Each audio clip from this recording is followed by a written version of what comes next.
What's up? I'm going to show you how to replace that fan, or pretty much any fan, honestly. This is going to be how to replace a fan in your case.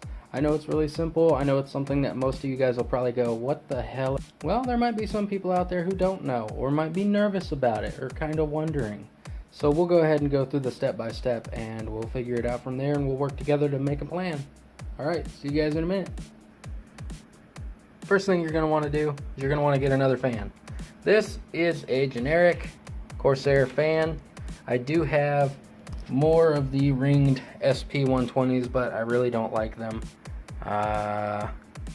Just because the way they mount, I don't like the rubber. The rubber tears up on them, and I changed my mind on what fan I'm going to use. I'm going to use this generic Corsair fan. It is more of an airflow style, so I can turn it at a lower RPM and push the same amount of air. Because this one is a high RPM static pressure style, you don't want that for just pushing air out, because you can be a lot quieter. This one I'm changing because it's the fan that goes with the H100 cooler, and it goes up to like 2700 RPM when the computer is maxed out. I have it set up to where my fans just max out because I use really good headphones. Don't really care about computer noise. As you can hear right now at idle, it's not even bad. You can hear this fan more than you can hear anything else. But the front are two NHU14 fans. They're 140 millimeter with 120 millimeter mounting points from Noctua. They're actually the ones that go on this NHU14 cooler, which used to be on here, but it's not anymore, and it's sitting on the desk because I don't use it, because I went back to water cooling, even though it's just an all-in-one instead of like a fancy water cooling lube. I don't care. Okay, let's get to it. This fan, you guys might be wondering, why is your computer on if you're going to be replacing a fan? Well, I mean, it's just a fan.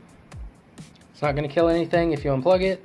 I mean, you might worry about it. I'm not. I do it all the time, replacing fans. Just be careful. Don't bend the little prongs.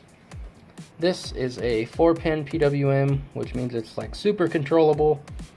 This one is not, but I'm not really worried about it.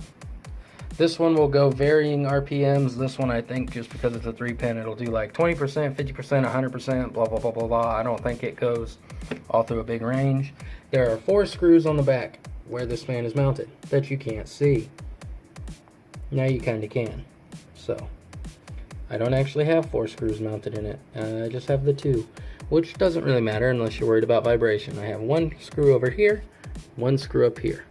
So, you undo those screws, you pull the fan out. So we'll get there and I'll show you. You will need Phillips head screwdriver and screws to unscrew.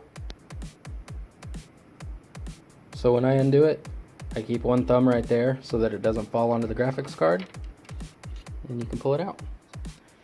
And one thing I would suggest is to clean the dust right there. I mean, it's not the most important because it's just blowing out, but because I'm picky, I like to do it. Because the cable is so long on this fan, I went ahead and zip tied it to itself right there. So let's get this under the light. There you go. You can see how I did it right there. Now I'm going to do the same thing in reverse. I'm going to hold my thumb on it right there so it doesn't hurt it or anything. And I'll see you in a second. Voila! Lo and behold, the fan is in. It is much quieter. Well, you can still hear these because they're static pressure pushing through a radiator, so they're going to be kind of making noise no matter what. Unless you put them down really low, but I'm more of a performance over sound guy. Like I said, I prefer them to be a little louder because I wear headphones. Alright guys, that is exactly how you do it. And that's pretty much it. So you guys have fun. Be safe. Make sure if you're worried about it, you can turn your computer off. Not a big deal, not going to hurt anything. I've never had a problem, but like I said, if you're worried about it, turn it off. You guys have a good one.